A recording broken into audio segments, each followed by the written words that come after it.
Assalamualaikum warahmatullahi wabarakatuh. Nama saya Putra Bidin Sofiullah Duyanto, NBI 1151900078. Di sini saya akan berbicara tentang paradigma penelitian komunikasi. Dalam penelitian komunikasi sendiri terdapat 4 paradigma, yaitu positivisme, postpositivisme, konstruktivisme, dan kritis. Menurut paradigma positivisme, komunikasi merupakan sebuah proses linier atau proses sebab akibat yang mencerminkan upaya pengirim pesan untuk mengubah pengetahuan penerima pesan yang pasif. Paradigma ini memandang proses komunikasi ditentukan oleh pengirim.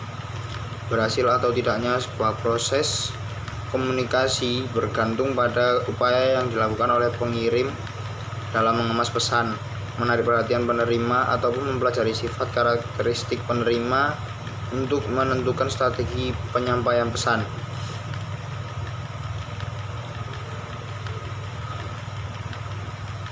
Prinsip jika maka tersebut mengindikasikan ciri positivisme yang lain, yaitu alam dan kehidupan bukan lagi dipahami sebagai hasil campur tangan yang ilahiyah atau berdasar prinsip-prinsip spekulasi, melainkan sebagai sesuatu yang pasti, nyata, dan berguna. Dan inilah yang banyak mewarnai karakteristik penelitian di bidang positivisme. Cara antara peneliti dan objek penelitian merupakan ciri khas yang melekat pada penelitian di bidang ini. Keterpisahan keduanya merupakan jaminan akan objektivitas hasil penelitian, dan penelitian mazhab ini dikenal dengan nama kuantitatif. Pada saat meneliti, kuesioner merupakan senjata utama dalam mengumpulkan data. Pada saat mengisi kuesioner, diasumsikan responden mengisi sesuai dengan apa yang mereka yakini. Misalnya saja, pada saat muncul pertanyaan, setelah menyaksikan iklan Yamaha Jupiter MX yang dibintangi Valentino Rossi, muncul ketertarikan untuk membeli produk tersebut, dan responden memilih jawaban iya. Jawaban tersebut dan puluhan jawaban lainnya merupakan hasil pilihan responden tanpa ada campur tangan peneliti. Hasil penelitian tersebut dipercaya bersifat objektif, bebas nilai. Nilai-nilai yang melekat pada diri peneliti tidak ikut campur dalam proses kelahiran hasil penelitian. Apa yang menjadi hasil penelitian merupakan hasil murni pengolahan data yang didapat dari pernyataan responden tanpa suara ilmuwan. Positisme adalah suara ilmuwan tak memihak yang memberi masukan bagi para pengambil keputusan, pembuat kebijakan, dan pelaku perubahan, menjelaskan yang pada akhirnya memungkinkan untuk memprediksi dan mengendalikan fenomena. Merupakan tujuan penelitian positivisme. Ilmuwan diposisikan sebagai ahli yang dapat melakukan analisa terhadap proses komunikasi yang sedang berlangsung. Ingat, pada mazhab ini komunikasi dipandang sebagai sesuatu yang linier dan mekanistis. Ada permulaan, proses, kemudian akhir, dan penelitian dilakukan untuk menganalisa apakah proses tersebut sudah berjalan ideal. Jika tidak, akan ketahuan di mana letak permasalahan dan diperbaiki. Paradigma kedua, postpositivisme, tidak jauh berbeda dengan positivisme, yaitu penelitian bertujuan menjelaskan prediksi dan kontrol, bebas nilai, dan ilmuwan yang tidak berpihak. Hanya saja terjadi perdebatan pada sifat ilmu pengetahuan. Pada positivisme berlaku aturan verifikasi yang berarti bahwa dimanapun dan kapanpun teori tersebut diuji maka hasilnya akan sama. Oleh karena itu, penelitian positivisme juga disebut sebagai penelitian yang menguji teori dan dengan topik dan teori yang sama. Maka penelitian kedua hanyalah bersifat verifikasi. Namun pada postpositivisme yang berlaku bukan verifikasi melainkan falsifikasi.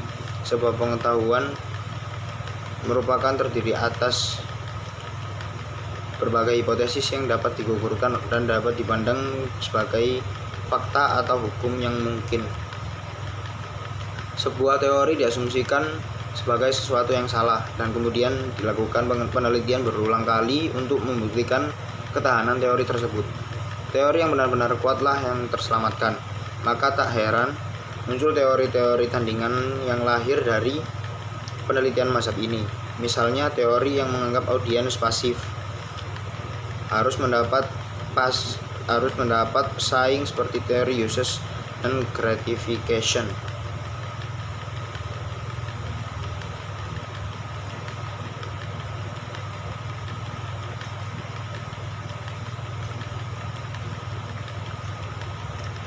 Paradigma yang ketiga, konstruktivisme, merupakan paradigma yang toleran, longgar, serta tidak terlalu mementingkan tahap penelitian.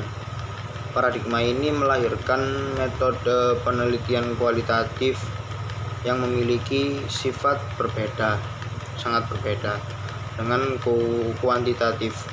Realitas memiliki sifat relatif yang merupakan hasil dari konstruksi mental yang bermacam-macam dan tak dapat diindra. Realitas dibentuk oleh pengalaman dan konstruksi sosial yang berlaku. Selain itu, realitas juga berciri lokal dan spesifik, dan bentuk serta isinya bergantung pada manusia atau kelompok sosial yang memiliki konstruksi tersebut. Tidak ada unsur generalisasi dalam penciptaan realitas, dan muncul istilah realitas majemuk yang merupakan simplifikasi dari banyaknya jumlah realitas yang tercipta. Bagi kaum konstruktivis, semesta merupakan suatu konstruksi. Artinya bahwa semesta bukan dimengerti sebagai semesta yang otonom, akan tetapi dikonstruksi secara sosial. Manusia merupakan tokoh sentral dalam proses komunikasi. Mirip dengan paradigma sebelumnya? Tentu tidak. Di sini komunikasi tidak bergantung pada pengirim, melainkan penerima. Ketika penerima memahami pesan yang disampaikan dan mengkonstruksi pesan tersebut sesuai dengan rujukan yang dimiliki, maka terjadilah proses komunikasi. Seorang bayi yang belum mengerti tata bahasaan, apalagi mempelajari voice, akan menangis ketika mendengar ibunya berbicara dengan nada tinggi sembari melotot. Apa yang ibunya lakukan ditafsirkan sebagai ekspresi marah oleh bayi tersebut yang dilanjutkan dengan tangisan sebagai umpan balik. Penafsiran ucapan dan mimik muka oleh bayi merupakan proses komunikasi yang kemudian dikenal dengan penciptaan makna. Sebagai payung dari sebuah penelitian, karakteristik realitas majemuk menyebabkan tidak berlakunya generalisasi seperti pada dua paradigma sebelumnya. Aroma penelitian pun berbeda dengan kuantitatif, tidak lagi membahas pengaruh, korelasi, atau hubungan sebab akibat lainnya, tapi lebih kepada memahami, mengkonstruksi berbagai konstruksi yang sebelumnya sudah ada. Penelitian kualitatif tidak harus membahas suatu permasalahan yang kemudian diharapkan lahir solusi untuk perbaikan proses komunikasi. Berbagai realitas yang jumlahnya banyak dan tersebar kemudian dipelajari untuk dipahami. Dalam memahami isu atau fenomena yang akan diteliti, nilai-nilai yang ada dalam diri peneliti pun diperbolehkan ikut campur dalam mewarnai hasil penelitian. Ya, tentu saja hal itu pasti terjadi dalam penelitian konstruktivis. Peneliti merupakan instrumen utama, kuesioner yang dalam penelitian kuantitatif dijadikan sebagai senjata utama. Hanya saja menjadi alat baru pada saat dibutuhkan atau bahkan tidak dibutuhkan sama sekali. Misalnya saja penelitian berjudul konsep diri anggota komunitas punk sebagai identitas di kalangan masyarakat kota Cirebon, atau model komunikasi antar budaya mahasiswa Cina di Presiden University. Tidak ada permasalahan yang ingin dikupas pada penelitian tersebut. Konsep ciri atau model komunikasi antar budaya bukanlah sebuah permasalahan yang harus dipecahkan. Kedua hal tersebut hanyalah realitas yang tercipta sebagai hasil dari konstruksi sosial di kedua dunia tersebut. Komunitas punk dan kehidupan mahasiswa Cina di Presiden University, dan jangan pernah coba untuk mengeneralisasikan hasil penelitian tersebut. Langkah penelitian yang dilakukan yaitu mengumpulkan berbagai realitas dan mengkategorikannya sesuai dengan kerangka penelitian. Peneliti tidak lagi diposisikan sebagai ahli, tapi sebagai partisipan yang penuh empati atau semangat yang secara aktif terlibat dalam upaya mempermudah rekonstruksi. Kembali pada peran nilai. Penelitian konstruktivisme syarat dengan nilai sebagai instrumen utama dalam penelitian. Peneliti berhak menentukan siapa yang akan menjadi responden atau bisa juga disebut dengan informan, serta menentukan kerangka konsep atau teori yang digunakan. Tidak seperti mekanisme pemilihan responden dalam kuantitatif. Pemilihan responden dalam kuantitatif tidak merujuk pada satu rumus sampling tertentu. Dua metode sampling yang bisa digunakan adalah purposive dan snowball sampling. Peneliti menentukan sendiri siapa saja sekaligus jumlah orang yang akan menjadi penyedia informasi. Karakteristik selanjutnya adalah hermeneutis dan dialektis, yang merupakan sifat variabel dan personal dari konstruksi sosial yang menunjukkan bahwa konstruksi individu hanya dapat diciptakan dan disempurnakan melalui interaksi antara dan diantara peneliti dengan responden. Peleburan diri peneliti ke dalam dunia objek penelitian dirasa perlu untuk dapat memahami apa yang sedang terjadi atau bagaimana konsensus yang merupakan gabungan dari realitas individu terbentuk. Peneliti harus dapat merasakan atmosfer yang meliputi dunia objek penelitian. Dari peleburan diri tersebut, peneliti kemudian dapat memahami setting pengalaman yang sedang terjadi. Tak ayal, metode observasi dan wawancara pun menjadi senjata andalan dalam teknik pengumpulan data.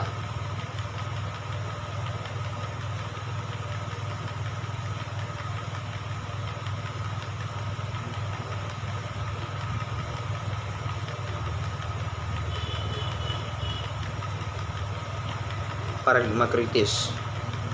Sesuai dengan namanya, ajaran utama yang terkandung dalam paradigma ini ya kritik. Selalu mempertanyakan situasi yang sedang berlangsung. Peneliti dalam paradigma ini pun dinobatkan oleh Denzin Lincoln 2009 sebagai intelektual transformatif. Ilmuwan yang selalu menjelaskan bahwa realitas yang sedang kita jalani ini sebenarnya hanyalah realitasmu. Realitas yang kita anggap sebagai kehidupan yang biasa saja merupakan ciptaan beberapa orang saja.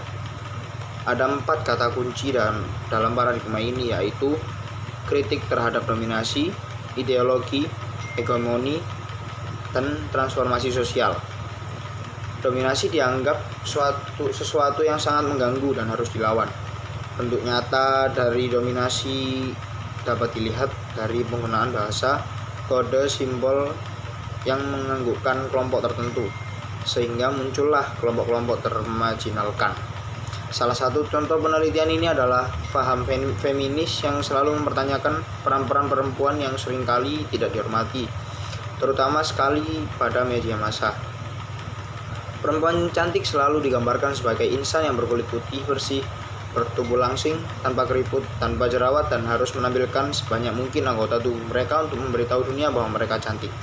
Realitas cantik tersebut dianggap oleh audiens media sebagai sesuatu yang nyata dan seringkali ditemui banyak wanita yang antri di dokter kulit. Setia mengonsumsi obat pelangsing, panik ketika satu jerawat muncul. Definisi cantik yang bersifat diskriminatif ini sering dipertanyakan oleh para peneliti. Mengapa harus kulit putih? Mengapa harus keriput? Mengapa harus tanpa keriput? Siapa yang merumuskan formula cantik ini? Apakah ada motif tertentu di balik konstruksi cantik tersebut? Dan lain sebagainya.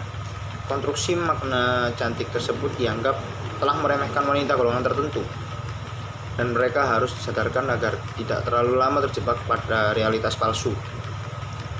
Pada ilmuwan paradigma kritis beranggapan dominasi yang dilakukan tersebut berlandaskan pada ideologi kelompok tertentu. Kelompok tersebut dipaksakan dengan media massa sebagai means of production bagi kelas penguasa. Paradigma kritis ini memang mengangkat pamor para konglomerat, terutama yang memiliki media massa, dan menitik beratkan nilai-nilai mereka ke dalam pesan-pesan media. Hegemoni, istilah yang dipopulerkan oleh Antonio Gramsci, merupakan landasan bagi paradigma ini untuk melangkah. Dominasi satu kelas terhadap kelas lain merupakan situasi yang kerap kali dikritik. Realitas merupakan realisme historis. Sebuah realitas bisa dipahami pernah suatu ketika lentur, namun dari waktu ke waktu dibentuk oleh serangkaian faktor, serangkaian struktur, serangkaian faktor sosial, politik, budaya, ekonomi, etnik, dan gender yang kemudian mengkristal ke dalam serangkaian struktur yang saat ini dipandang sebagai yang nyata. Realitas inilah yang kemudian menjadi objek penelitian paradigma kritis. Dunia, menurut paradigma kritis, merupakan kumpulan dari dua pasangan pandangan yang berbeda. Peneliti dipandang sebagai sekumpulan orang-orang yang sadar adanya realitas palsu, pesan-pesan komunikasi dari orang lain anggap sebagai pesan murni, dipandang sebagai pesan-pesan yang bermuatan nilai-nilai yang bertujuan mengarahkan audiens pada pola pikir yang diinginkan oleh komunikator. Dan audiens merupakan kumpulan orang-orang yang penuh dengan kesalahpahaman serta ketidaktahuan. Mereka selalu beranggapan bahwa apa yang mereka terima bebas nilai. Tidak ada kesadaran bahwa pemikiran mereka digiring ke arah tertentu. Terima kasih. Wassalamualaikum warahmatullahi wabarakatuh.